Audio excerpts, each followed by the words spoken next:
हमारे साथियों, इस वीडियो में बात करेंगे डीबीटी कार्य संबंधी, नवीन बच्चों के पंजीकरण संबंधी, या उनके स्थानांतरण संबंधी, या उनके किसी भी डिटेल में संशोधन संबंधी, या उनके आधार से सत्यापन संबंधी, या अभिभावक का आधार बदलने संबंधी 10 महत्वपूर्ण जानकारी की। साथियों, नंबर 1 पर बात करते हैं। देखिए, वर्तमान सत्र 2023-24 में हमारे शिक्षक साथियों को डीबीटी कार्य साथियों कैसे करना है, तो इस संबंध में साथियों हमने एक वीडियो अपलोड की है। हमारे चैनल की प्ले लिस्ट में जाकर के आप उस वीडियो को देख सकते हैं और अपना डीबीटी कार्य आप कर सकते हैं। दूसरा साथियों, देखिए, यदि भूलवश कोई भी छात्र छात्रा वेरीफाई हो गया है आपसे और आप उसे डिलीट करना चाह रहे थे, देखिए आप डिलीट करना चाह रहे थे लेकिन वो वेरीफाई हो गया है, तो कहाँ से अब उसे आप डिलीट करें? तो साथियों, आप दोनों जगह से डिलीट कर सकते हैं। एक डीबीटी ऐप से भी डिलीट कर सकते हैं और दूसरा प्रेरणा पोर्टल से भी डिलीट कर सकते हैं। देखिएगा कहाँ से। यदि आप चाहते हैं कि डीबीटी ऐप से डिलीट करना चाहते हैं तो डीबीटी ऐप में लॉगिन कर लीजिएगा और देखिए नीचे यहाँ पर ऑप्शन है ये स्टूडेंट स्टेटस रिपोर्ट, इस पर आप क्लिक करिएगा। क्लिक करने के बाद देखिएगा स्टूडेंट लाइव स्टेटस रिपोर्ट यहाँ पर आएगी, इस पर क्लिक करते और जितने भी आपके जो भी आपने बच्चे वेरीफाई किए थे वो सारे के सारे यहाँ पर प्रदर्शित होंगे। हर बच्चे के सामने डिलीट स्टूडेंट का ऑप्शन है, यहाँ से आप डिलीट ऑप्शन पर क्लिक करने के बाद और डिलीट का कारण भर दीजिएगा और उसके बाद सबमिट कर दीजिएगा। बच्चा आपका डीबीटी ऐप से डिलीट हो जाएगा। यदि आप चाहते उस बच्चे को प्रेरणा पोर्टल के माध्यम से कैसे डिलीट किया जाए, तो साथियों देखिएगा प्रेरणा पोर्टल में आप लॉगिन कर लीजिएगा प्रेरणा UP.in वेबसाइट में अपने पंजीकृत नंबर से। इस तरह का इंटरफेस खुलेगा। यहाँ नीचे सारे बच्चे आपको आ जाते हैं।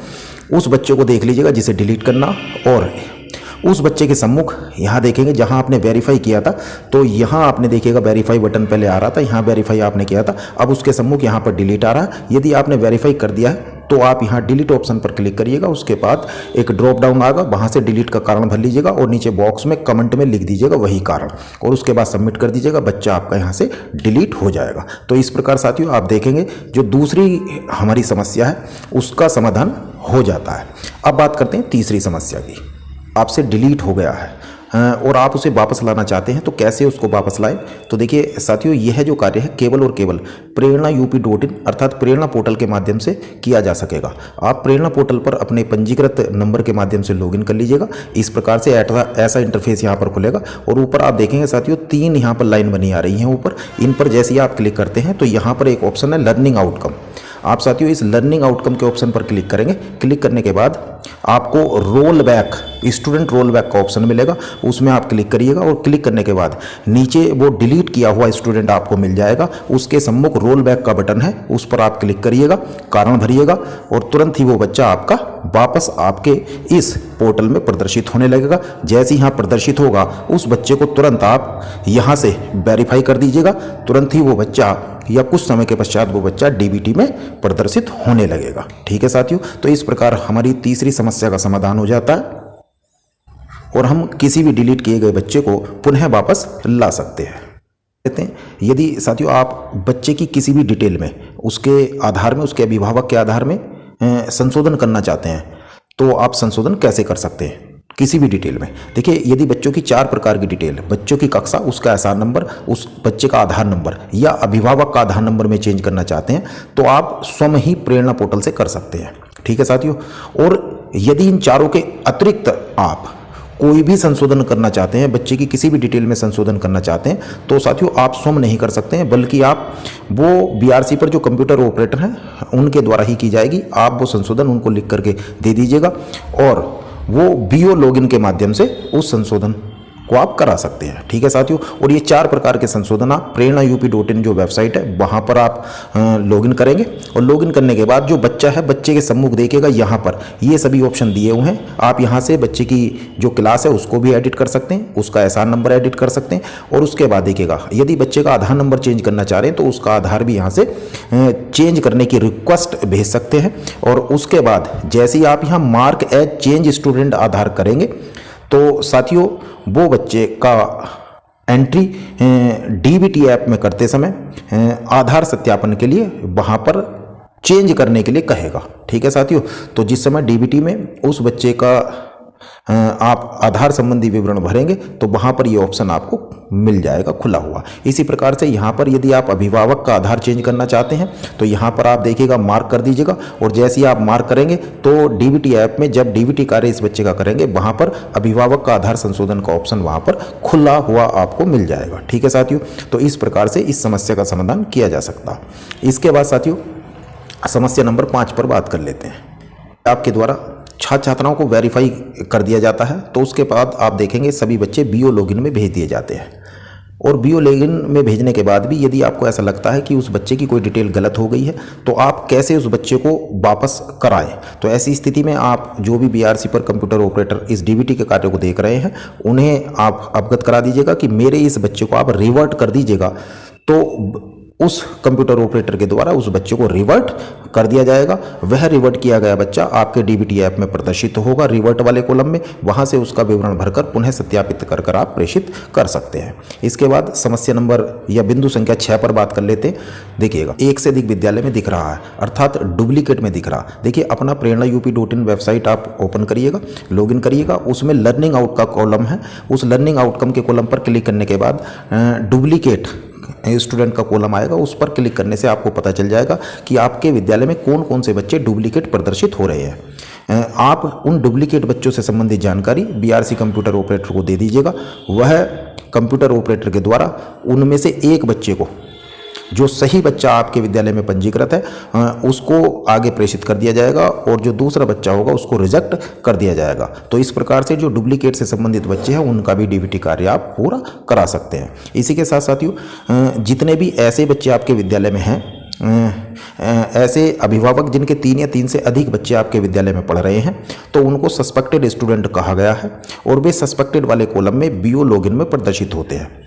तो वहाँ से एक सूची आपको प्रेषित की जाएगी सस्पेक्टेड स्टूडेंट से संबंधित। तुरंत ही आप उस जैसे ही वो सूची आती है उस पर तुरंत संज्ञान लें, और सस्पेक्टेड स्टूडेंट से संबंधित इस सूची को देखने के बाद देखें कि आपके विद्यालय में बच्चे वाकई पढ़ रहे हैं, तो उस बीआरसी कंप्यूटर ऑपरेटर को आप अवगत करा दें कि वाकई ये 3 या 3 से अधिक बच्चे उस माता पिता के हमारे विद्यालय में वाकई पढ़ते हैं। तो ऐसी स्थिति में उन सस्पेक्टेड स्टूडेंट को बीआरसी कंप्यूटर ऑपरेटर के द्वारा वेरीफाई करके बीएसए लॉगिन में प्रेषित कर दिया जाएगा, और उनका भी डीबीटी कार्य पूरा हो जाएगा। इसके बाद बात करते हैं बिंदु संख्या 7 पर साथियों। बच्चे के अभिभावक का आधार संशोधन कराना चाह रहे थे, लेकिन आपके द्वारा उस बच्चे को वेरीफाई करके उसे बीओ लॉगिन में प्रेषित कर दिया गया है, और बीओ के द्वारा भी अपने लॉगिन से बीएसए लॉगिन में प्रेषित कर दिया गया है। आप चाह रहे हैं कि किसी तरह से उसका अभिभावक का आधार संशोधन हो जाए, तो साथियों वो बीओ स्तर से नहीं हो सकता है। आप इसकी जानकारी अपने बीओ स्तर पर, बीआरसी स्तर पर जो भी क्लर्क काम कर रहे हैं, जो भी कंप्यूटर ऑपरेटर डीबीटी का काम कर रहे हैं, उनको बता दें। उस जो भी आधार संशोधन कराना है उसकी डिटेल भी वहाँ पर दे दें। उनके द्वारा बीएसए ऑफिस में जो भी डीबीटी का कार्य कर रहे हैं उनको वो प्रेषित कर दी जाएगी, और बीएसए लॉगिन के द्वारा उस अभिभावक का आधार संशोधन कर दिया जाएगा। तो इस प्रकार से आप अभिभावक का आधार संशोधन बीएसए लॉगिन से भी करा सकते हैं। इसके बाद हम बात करते हैं बिंदु संख्या 8 की। देखिएगा बच्चे के माता पिता भी जीवित हैं, माता पिता का लेकिन आधार नहीं बना है, या आधार भी बना है लेकिन किसी कारण से आप उसके माता पिता का आधार नहीं लगाना चाह रहे हैं, या माता पिता के स्थान पर आप क्या कर रहे हैं, किसी अभिभावक का आधार लगाना चाहते हैं।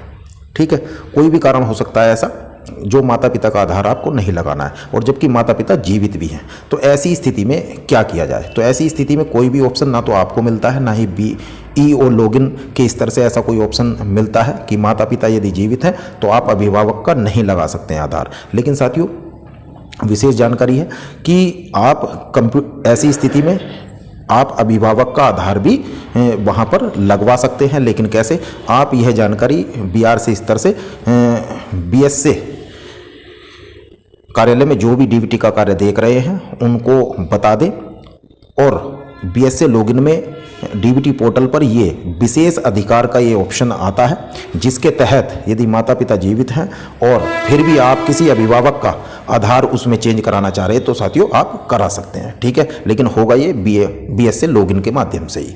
इसके बाद हम बिंदु संख्या 9 पर बात कर लेते हैं साथियों। यदि देखिए डीबीटी ऐप पर आप नवीन पंजीकरण कर रहे हैं तो ये समस्या बहुत जगह आएगी। नवीन पंजीकरण करते समय वार्ड का या पंचायत का नाम वहाँ पर शो नहीं हो रहा है, तो ऐसी स्थिति में वार्ड या पंचायत का नाम कहाँ से ऐड करें, महत्वपूर्ण जानकारी है साथियों। तो देख लीजिएगा आप यहाँ डीबीटी ऐप को ओपन करिएगा और डीबीटी ऐप पे देखेंगे साथियों ऊपर 3 डॉट बने आ रहे हैं। इन 3 डॉट पर आप क्लिक करेंगे। जैसे 3 डॉट पर क्लिक करेंगे तो आप देखेंगे यहाँ पर लिखा आ रहा है नीचे ऐड वार्ड या ऐड पंचायत, ठीक है। तो यहाँ पर ऐड वार्ड और ऐड पंचायत पर आप क्लिक कर लीजिएगा। उसके पश्चात यहाँ पर देखिएगा डिटेल ओपन होगी और आप यहाँ पर देखिएगा पंचायत का नाम लिख लीजिएगा। जिस भी पंचायत को या जिस भी वार्ड को आप जोड़ना चाह रहे हैं, ठीक है, तो उसको यहाँ लिख लीजिएगा। लिखने के बाद न्यू पर क्लिक कर लीजिएगा और इस प्रकार से आपके जो पंचायत या वार्ड है वो भी इसमें ऐड हो जाएगा, ठीक है साथियों। और उसके बाद आप जो न्यू रजिस्ट्रेशन है वो न्यू रजिस्ट्रेशन का कार्य आप कर सकते हैं। इसके बाद अंतिम बिंदु पर बात करते हैं। देखिए, किसी भी सरकारी स्कूल के बच्चे का दूसरे सरकारी स्कूल में प्रवेश लेने पर उसका नवीन पंजीकरण प्रेरणा पोर्टल पर न्यू रजिस्ट्रेशन के कॉलम से नहीं करना है।